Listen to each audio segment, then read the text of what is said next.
mimpin rapat di DPRD provinsi saja Pak Iwan, kemudian ada yang walkout, Pak Iwan dengan tenang dan tidak mempolitisasi kegiatan itu untuk menyudutkan saya. Ciri PKS menjunjung tinggi moralitas dan akhlak dalam berpolitik. Tepuk tangannya juga boleh diperkeras.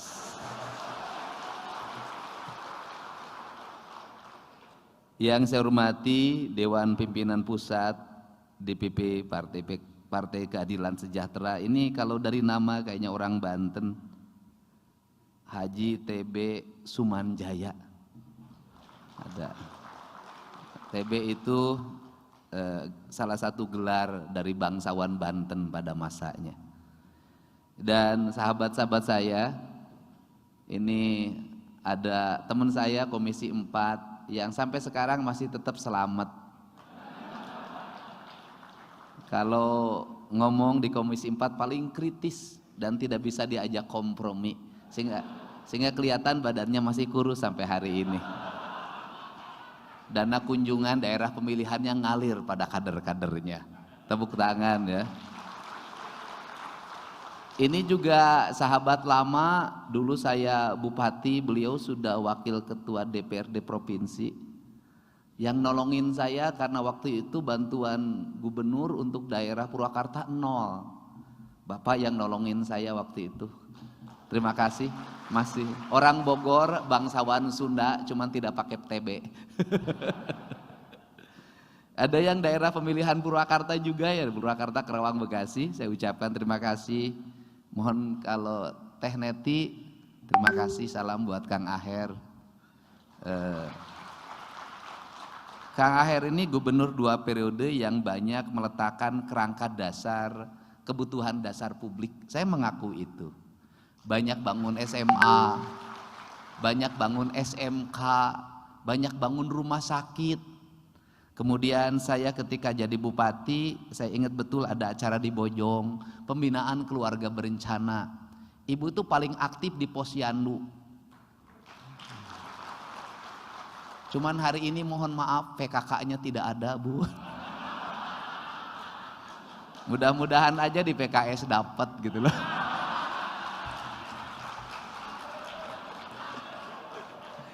Ibu sangat konsen terhadap posyandu, pembinaan anak-anak, sampai bikin salam. Saya ucapkan terima kasih, dan itu akan terus kami lakukan karena hanya dengan membangun pendidikan yang baik, kesehatan yang baik, layanan infrastruktur yang baik, insya Allah Jawa Barat akan istimewa. Dan peninggalan Bapak yang paling strategik adalah Kertajati. Dan saat ini pemerintah Provinsi Jawa Barat lagi terus membangun komunikasi dengan pemerintah pusat. Kertajati ingin jadi sentral industri pertahanan dalam negeri, kawasan ekonomi khusus. Saya sudah bicara dengan Pak Erick Thohir kemarin. Dalam pandangan saya, Pindad, IPTN itu nanti seharusnya dipusatkan di Kertajati, angkatan udara dipindahkan ke situ, sehingga nanti pusat pertahanannya berjalan, komersialnya berjalan, karena Bandung sudah terlalu sesak untuk industri-industri strategis. Mudah-mudahan ini semua terwujud, karena Pak Aher juga Komisi 1 DPR RI kalau nggak salah. Komisi 1? Oh sudah pindah Komisi 2. Ya, saya sekarang tidak dapat komisi karena nggak boleh, Bu.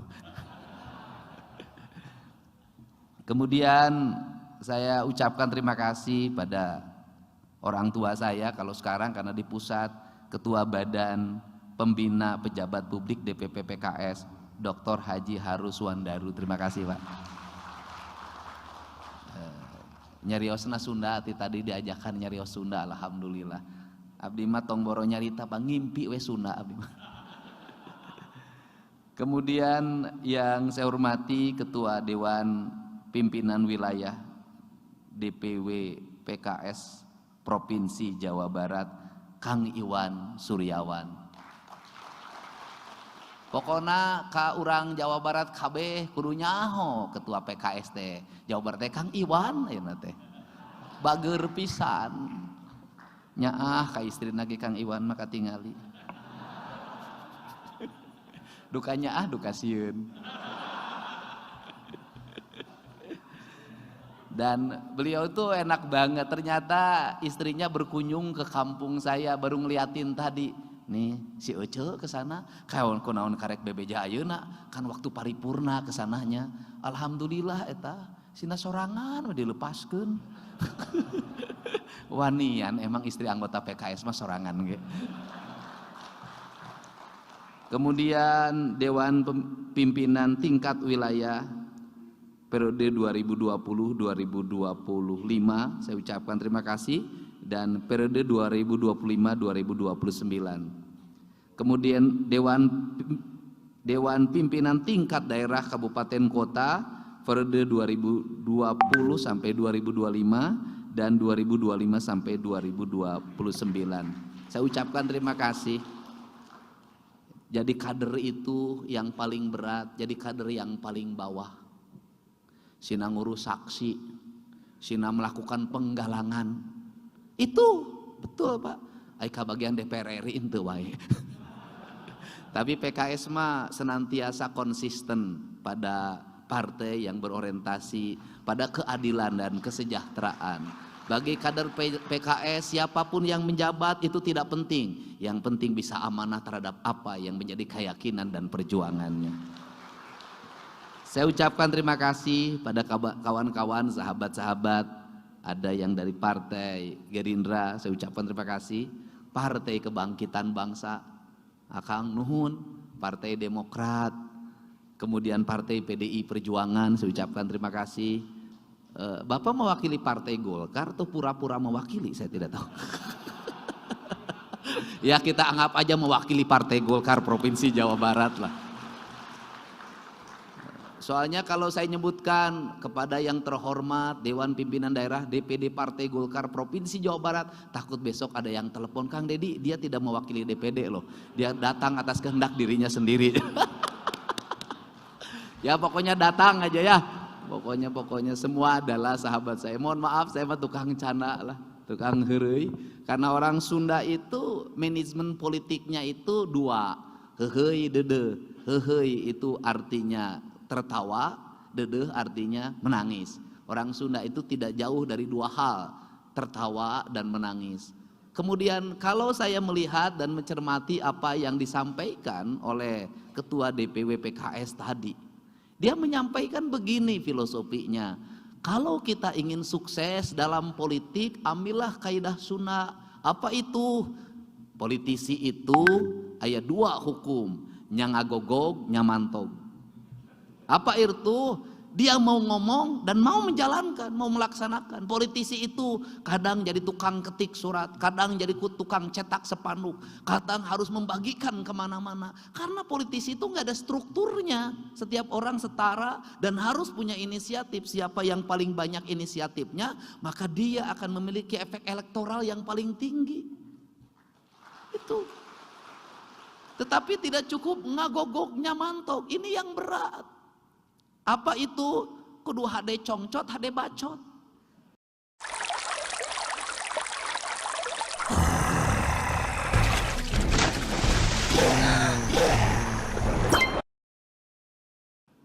Apa itu?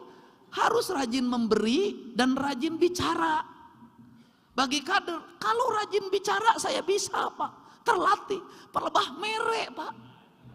Ini yang berat. Tetapi dengan berbicara nanti rezeki menyusul. Nah, tapi yang terakhir ini tidak terlalu penting menurut saya. Hade gogog, hade tagog. Apa artinya? Bagus bicaranya, bagus penampilannya. Ini yang disebut dengan pencitraan atau branding. Nah, branding itu atau pencitraan itu baik, tetapi kalau dilakukan tidak dengan keikhlasan itu akan luntur. Dia akan sampai pada titik jenuh dan titik lelah. Sehingga kalau berpolitik mencari brand, mencari citra, dia akan habis. Kenapa? Karena ada titik jenuhnya, ada rasa malesnya, kadang ada muka kita yang kecewa. Jadi politik yang terbaik dalam pandangan saya adalah mengikuti kata hati dan menjalankan mata hati. Kalau mengikuti kata hati dan menjalankan mata hati, maka kita akan senantiasa mampu mendengar, mesti suara itu tidak pernah diucapkan. Mampu melihat, mesti pandangan mata kita terhambat oleh tembok. Kenapa? Karena saya selalu meyakini betul bahwa hidup itu ada siklusnya, ada siklus alam yang mengatur manusia. Menjadi kehendaknya Allah, dia digerakkan mau kemana dan akan kemana. Kadang ucapan kita di forum menimbulkan polemik dan keributan yang luar biasa. Tetap di balik itu ada hikmah yang besar dalam setiap ucapan dan perbuatan. Nah, saya sih melihat dari sisi brand publik ada kejenuhan yang luar biasa yang dialami oleh masyarakat kita. Terhadap apa? Terhadap slogan dan formalisme politik. Slogan dan formalisme politik itu seringkali terbalik dengan perilaku politik. Dan berbanding terbalik dengan kenyataan politik kehidupan masyarakat kita. Sehingga dalam posisi seperti ini, kita yang pernah mengikuti kuliah akademik, kita yang berada pada elit-elit partai, apa yang harus kita lakukan? Jangan membiarkan kepercayaan itu hilang. Karena apa? Kalau kepercayaan itu hilang, nanti mereka akan mempercayai pada orang yang bisa jadi orang itu lebih buruk dari kita.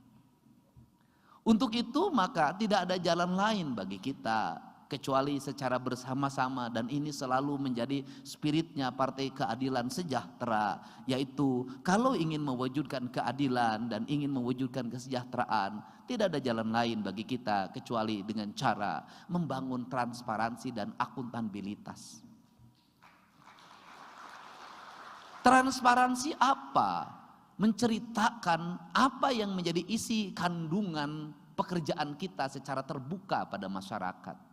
Maka di dunia media sosial ini sesungguhnya garis-garis politik kita ini sudah mulai kalah oleh masyarakat secara langsung.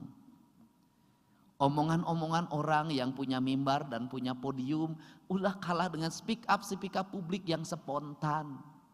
Dulu media itu hanya dikuasai oleh orang yang punya media. Hari ini semua orang punya media. Orang di kampung hari ini bisa langsung speak up di TikTok. Pak Dede, ya jalan ke Tasik butut Pak Dede. Ya budak liwat Kabalungan. Eueuh jembatanana Pak Dede. Pak Dede ieu di Sukabumi ieu jembatan gantung coplok Pak Dede. Ya Pak Dede ka sakola teh jauh lempang Pak Dede. Speak up ini bisa mengalahkan pidato resmi yang menyatakan berdasarkan data statistik yang kita miliki pendidikan sudah sukses. Berdasarkan data statistik yang kita miliki bahwa pembangunan infrastruktur sudah merata. Berdasarkan statistik yang kita miliki bahwa keadilan sudah dirasakan oleh semua tanpa membedakan perkotaan dan pedesaan. Bisa gugur oleh yang seperti ini. Kenapa? Realitas sosial ini bisa muncul dalam setiap detik dan setiap menit. Yang kedua adalah ucapan-ucapan elit yang memiliki latar belakang akademik, memiliki argumentasi ideologis, argumentasi filosofis dan sosiologis, itu bisa kalah dengan ucapan-ucapan spontan masyarakat yang apa adanya. Dan ini mempengaruhi gejolak berpikir publik dan menggiring dalam sebuah ritme dalam setiap waktu. Maka lahirlah yang disebut dengan algoritma. Kita boleh menentang algoritma itu, tetapi kita tidak bisa menyampaikan bahwa itu fakta yang terjadi dalam lingkungan masyarakat kita. Ada kegelisahan, ada ketidakadilan, ada harapan dan ada keinginan. Untuk itu saya berucap terima kasih pada forum ini, pada jajaran DPP PKS dan DPW PKS Provinsi Jawa Barat, yang selama ini kawan-kawan di lingkungan DPRD Provinsi Jawa Barat fraksi PKS selalu memberikan otokritik secara halus dan terarah pada sebuah kebijakan strategis. Dan selalu mengingatkan saya pada apa yang harus menjadi arah kebijakan pembangunan. Dan yakinlah bahwa kepemimpinan yang saya miliki tidak punya vested interest jangka pendek. Saya tidak punya.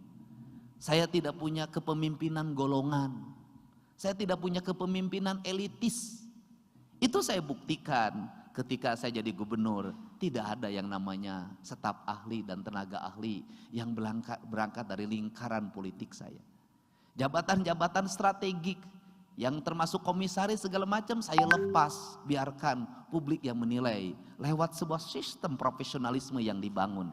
Saya tidak mau. I probably shouldn't be telling you this, but there's this transcription app, TurboScribe. It's super easy. You just drag and Tidak ada di rumah saya sampai hari ini adalah tenaga ahli, tidak ada. Saya hanya mengikuti alur saja, bahkan saya sudah tidak pakai ajudan. Untuk apa? Karena saya pengen sehat. Kenapa pengen sehat? Biarkan saya buka pintu sendiri, biarkan saya cabut handphone sendiri, biarkan saya berjalan sendiri. Saya khawatir kalau nelpon nyuruh ajudan, buka pintu nyuruh ajudan, pakai sepatu nyuruh ajudan. Saya takut stroke suatu saat. Kenapa? Tangan dan otaknya tidak terlatih untuk bergerak. Saya ingin belajar dari Pak Aher yang mengatakan, saya tetap naik Vespa. Agar apa? Agar otak kiri dan otak kanan saya seimbang. Itu. Ternyata sekarang seimbang, Pak Aher dan Bu Aher dua-duanya DPR RI.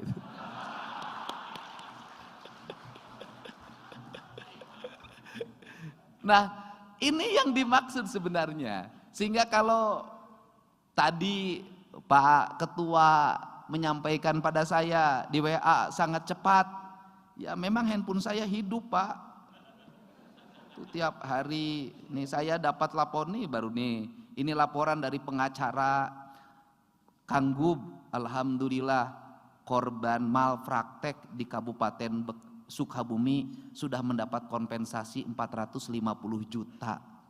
Saya punya 200 pengacara Pak, yang khusus mengadvokasi orang-orang miskin ketika bermasalah. Pagi-pagi sudah ada di depan rumah saya yang tidak punya tangan dan tidak punya kaki. Dia bercerita warungnya mau bangkrut, saya asalnya dulu pengemis. Sekarang saya punya warung, tapi warung saya di Anyuk tidak pada bayar Pak. Saya bilang ikhlasin saja, kamu punya modal baru dengan catatan. Kamu kalau sudah maju jangan pernah nambah istri lagi. Kenapa? Sia doraka ka aing hiji ge encan sia nama jadi dua. Saya itu memang handphone saya hidup. Ada juga yang WA, ini ada Kang Dedi I love you. Mung angges kolot kayak gitu. Ya handphone saya hidup Pak, dan saya merasa tidak enak kalau tidak menjawab WA itu. Artinya apa? Mau pahit, mau tidak, saya harus tetap menjawab. Kenapa? Karena politisi itu Pak tidak ada struktur Pak. Jabatan memang gubernur, tapi struktur sebagai politisi sama. Dan ciri khas sebagai politisi itu adalah menjalin persahabatan. Dan ciri khas sebagai politisi itu adalah menjalin persahabatan, menghormati orang siapapun dia. Agar apa? Agar kita tidak kehilangan teman. Jadi saya ke Kang Iwan selalu bilang, WA langsung, siap pimpinan, dilaksanakan. Dan ternyata Bapak sekarang jadi pimpinan. Itu bagian dari doa saya, sebagian doa. Nah yang terakhir, saya juga mohon maaf. Jadi kalau kata orang, saya politik populis, selalu ingin mengambil citra-citra populisme, saya tidak. Kenapa? Karena saya punya jiwa kekeh Pak. Kalau sudah itu menjadi pikiran saya, menjadi orientasi saya, misalnya studi tour, orang demo segala macam, saya mah kekeh. Ini tidak boleh dilaksanakan. Kenapa? Kasihan banyak orang yang pinjam ke sana ke sini, saya sudah tahu. Saya kasihan juga rakyat-rakyat di kampung, kasihan juga orang berpenghasilan rendah, dan kasihan juga studi tour itu judulnya studi tour tapi isinya piknik. Dan kemudian kasihan juga guru selalu menjadi tudingan yang negatif bagi masyarakat. Saya kekeh itu Pak.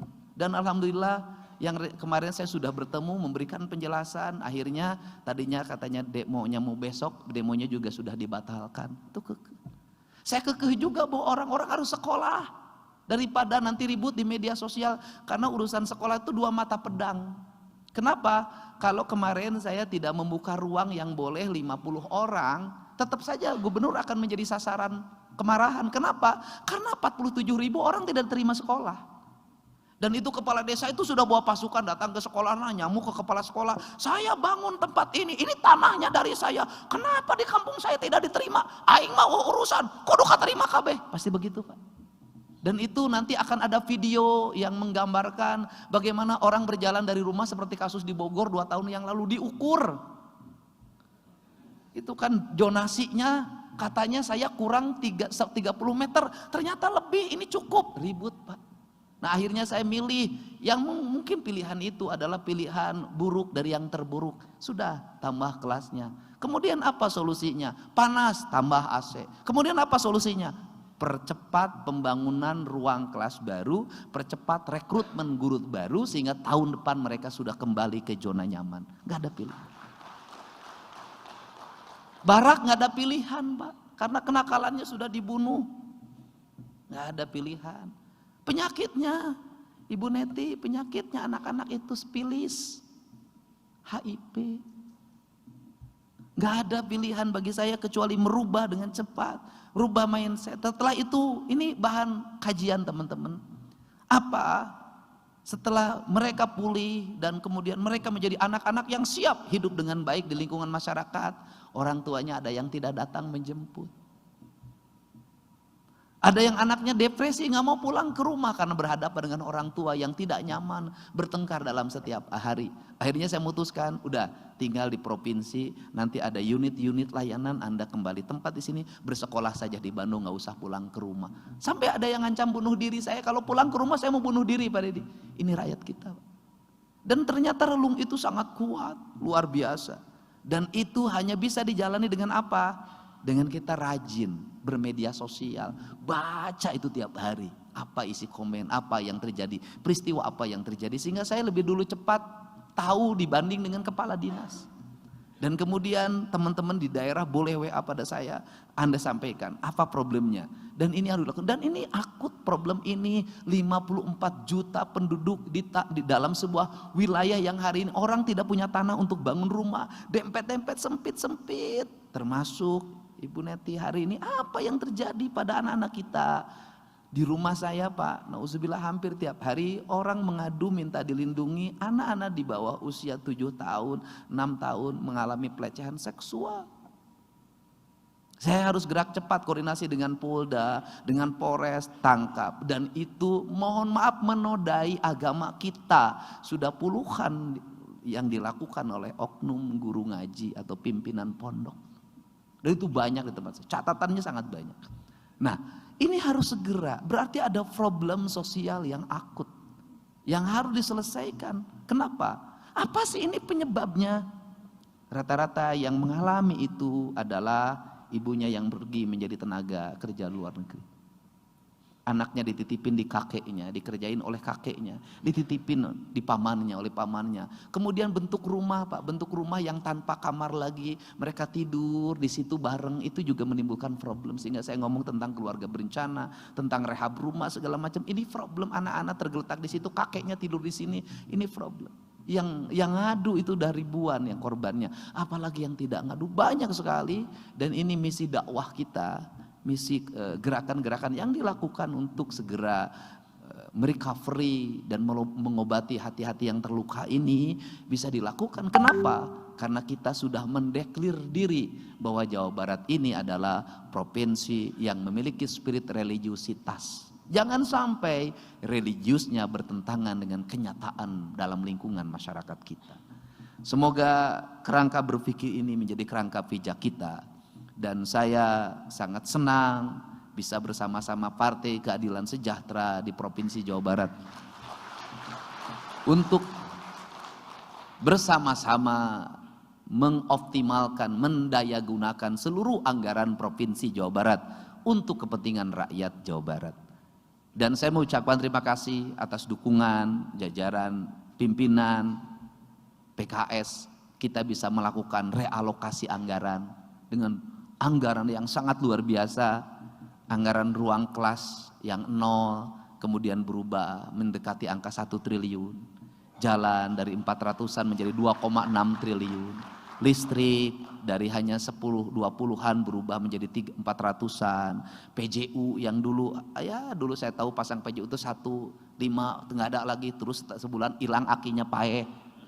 Nah, ini hari ini sudah mencapai angka hampir 600 miliar. Dan saya targetkan dalam 2 tahun ke depan seluruh di Jawa Barat sampai pada tingkat kabupaten kota itu semuanya sudah ber-PJU dan jalannya sudah tertata dengan baik.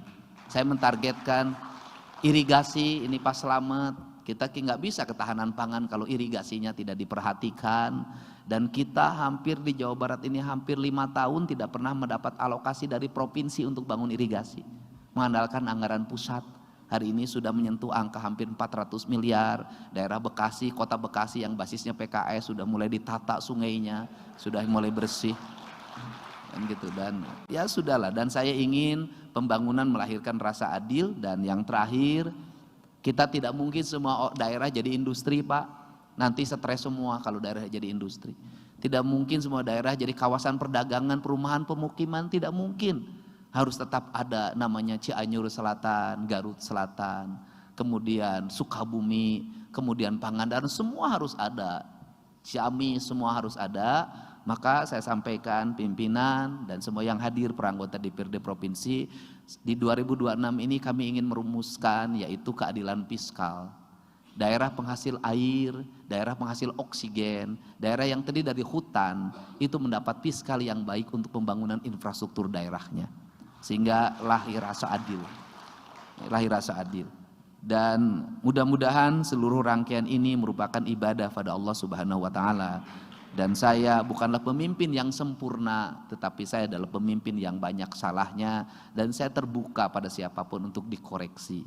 Dan memang saya kebiasaan setiap hari ngevlog, kemudian berkomunikasi, berdiskusi dalam setiap waktu, dan saya tidak lagi berkantor yang tetap. Saya berkantornya berkeliling terus, menyelesaikan problem dalam setiap tempat. Jadi sudah jarang menikmati ruangan ya AC lagi, menikmati ruangan yang nyaman. Saya selalu berkeliling, saya ingin menyelesaikan dari satu masalah ke masalah lainnya dalam setiap waktu. Saya ingin satu hal saja, negara selalu hadir pada setiap derita rakyat yang dialaminya.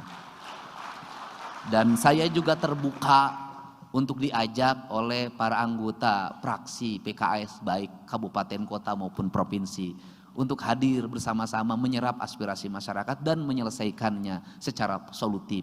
Kepemimpinan ini adalah kepemimpinan kolektif. Kalau saya secara pribadi dikenal lebih luas, masalahnya cuma satu, karena saya memang KDM, Pak. Kang Duda Merana. Kemudian ningkat pada tahun berikutnya jadi gubernur, Kang Duda menyala. Mungkin tahun 2027 Kang Duda merajalela. Terima kasih. Wallahu muwaffiq ila aqwamit thoriq. Billahi taufik wal hidayah. Assalamualaikum warahmatullahi wabarakatuh. Sampurasun. Alhamdulillahirabbil alamin, nahmaduhu wa nasta'inuhu wa nastaghfiruh. Wa na'udzu billahi min shururi anfusina wa min sayyiati a'malina. May yahdihillahu fala mudhillalah. Alhamdulillah, syahada Muhammad Rasulullah. Allahumma sholli ala sayyidina Muhammad wa ala alihi wa sallim. Rabbi israh li sadri wa yassir li amri wahlul 'uqdatam min lisani yafqahu qawli. Faqala Allah ta'ala fil Qur'anil Karim, a'udzu billahi minasyaitonir rajim. Bismillahirrahmanirrahim. Laqad sadaqallahu rasulahu ru'ya bil haqq la tadkhulunal masjidal harama insyaallah aminin wa halikin ru'usakum wa qassirin la takhafun. Fa'alima ma'lam ta'lam fajala min duni dzalika fathan qariba. Shadaqallahul azim. Yang kita hormati Bapak Gubernur Jawa Barat, Bapak Haji Dedi Mulyadi SHMM atau panggilannya Bapak Aing. Hatur nuhun parantos tiasa rurumpaheun sumping ka musyawarah wilayah PKS Jawa Barat. Juga yang saya hormati rekan-rekan dari partai politik yang hadir, Bapak Muhammad Leni dari Gerindra, Bapak Ahmad Hidayat dari Golkar, Bapak Khairul Rizki dari PDI Perjuangan, Habib Muhammad Sidqon Jambi dari PKB, Bang Zulkifli Caniago dari Partai Demokrat, juga yang kita cintai guru kita bersama, Ketua Mahkamah Partai, Ustadz Dr. Kiai Haji Surahman Hidayat, mudah-mudahan sehat selalu Ustadz. Juga anggota Mahkamah Partai sekaligus Ketua DPW Partai Keadilan Ustadz Sunman Jaya Rukmandis, mudah-mudahan Ustadz sehat selalu. Anggota DPR RI Ibu Dr. Neti Prastiani, terima kasih Ibu.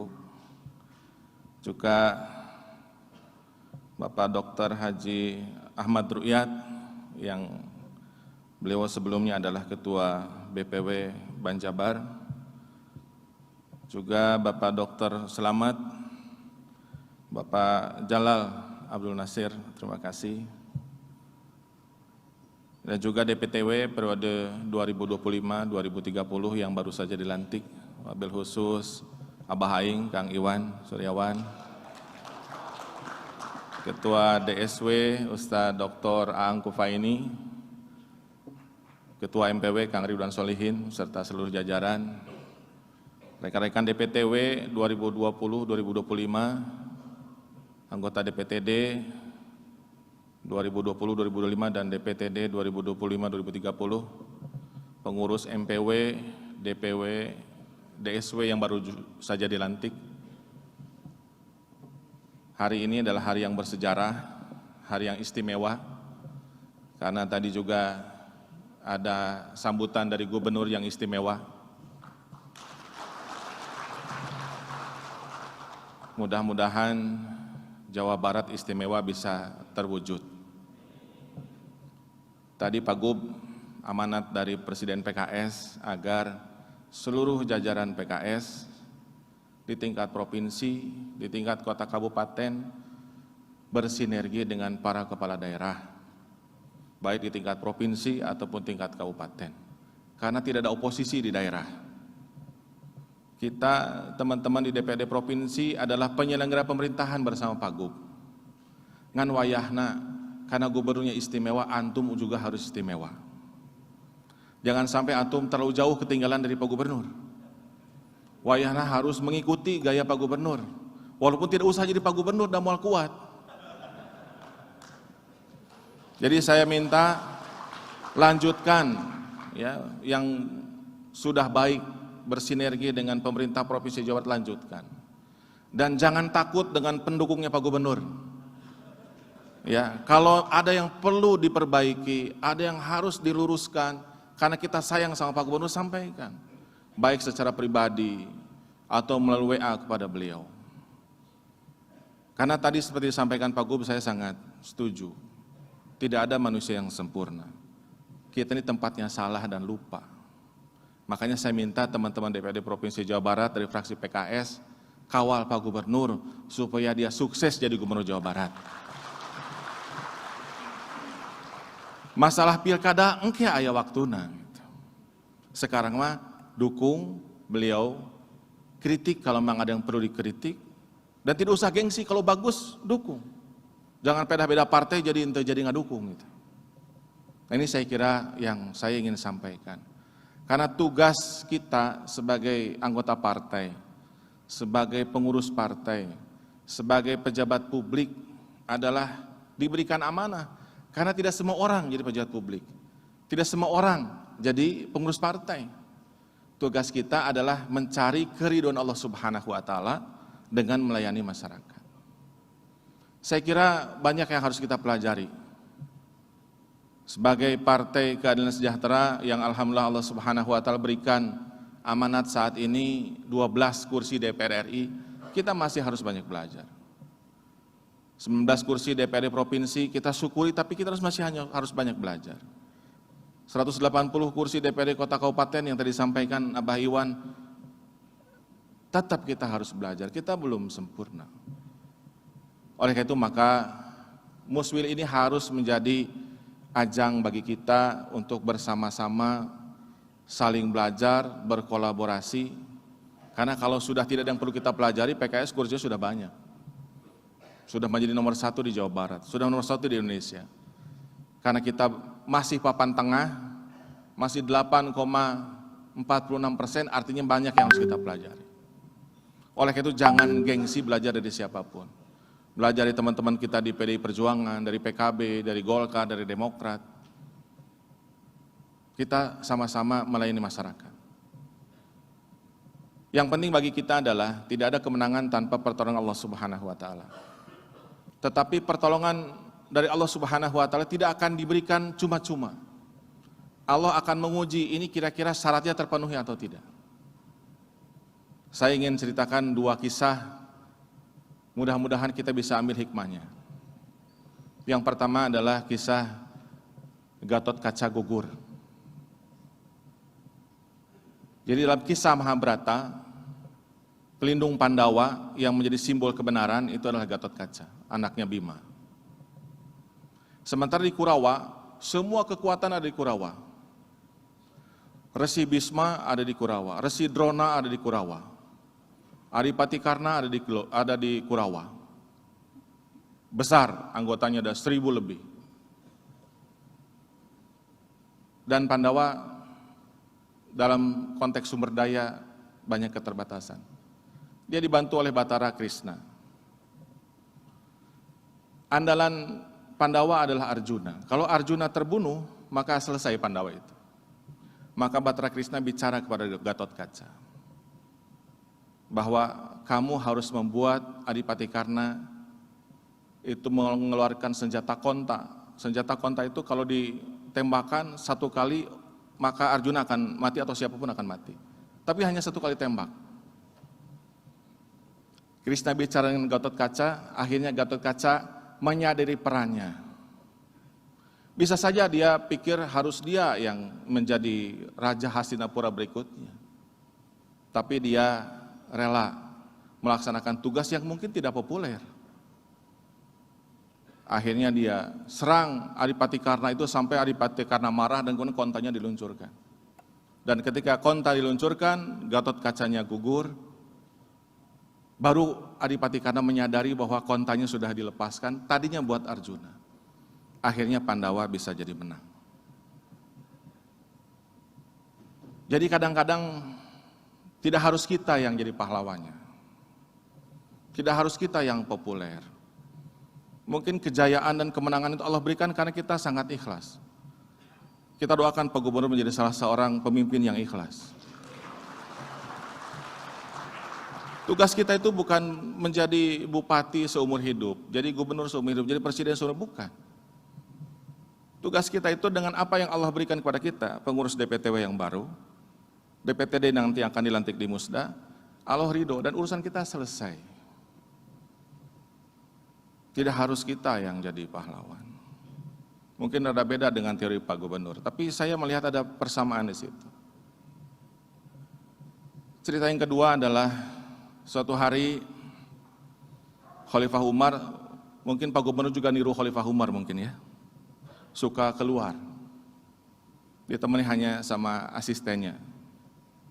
Suatu hari dia lihat ada seorang ibu yang sedang memasak, masaknya lama sekali dan tidak matang-matang kayaknya gitu. Anaknya nangis minta segera ibunya memberikan makan, sampai akhirnya anak itu tidur kecapean. Akhirnya Khalifah Umar mendekati, ibu lagi masak apa? Ya silahkan dilihat sendiri katanya. Ternyata ibu itu masak batu. Jadi diisi air lalu dimasak batu, batu kapan masaknya nggak akan pernah matang. Ibu enggak, ibu tega membohongi anak-anak. Kata ibu itu, ya saya gimana lagi, nggak ada yang bisa dimasak. Yang zalim itu bukan saya kepada saya, tapi Umar katanya. Dia khalifah, dia megang Baitul Mal. Tapi saya nggak dapat apa-apa dari Umar. Akhirnya kata Umar, baik bu, ibu tunggu sebentar di sini.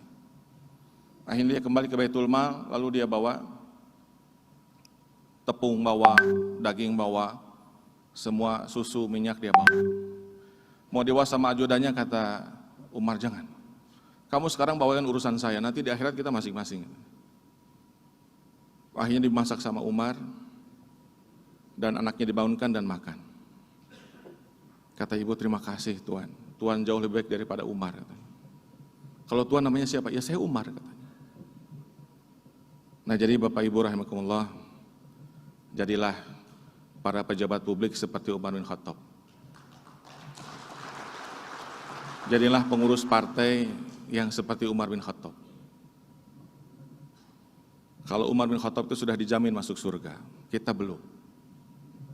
Makanya saya nggak apa-apa kalau mengatakan, ayo belajar dari Umar bin Khattab. Mari kita belajar dari Pak Gubernur. Mari kita belajar satu sama lain. Mudah-mudahan sekali lagi dengan amanah yang diberikan kepada pengurus DPTW 2025-2030, pengurus DPW, MPW, DSW, dan nanti DPTD 2025-2030 yang akan dilantik. Mudah-mudahan kita punya semangat baru, semangat untuk menjadi lebih baik. Apa yang sudah dilaksanakan oleh pengurus 2020-2025 banyak kekurangan dan kesalahan, mohon dimaafkan dan dilanjutkan yang kurang-kurangnya. Selamat bersinergi dengan Pak Gubernur dan semua fraksi DPRD Provinsi dan juga pemerintahan kota kabupaten dan semua fraksi di DPRD kota kabupaten. Mari kita sejahterakan rakyat. Terima kasih. Assalamualaikum warahmatullahi wabarakatuh.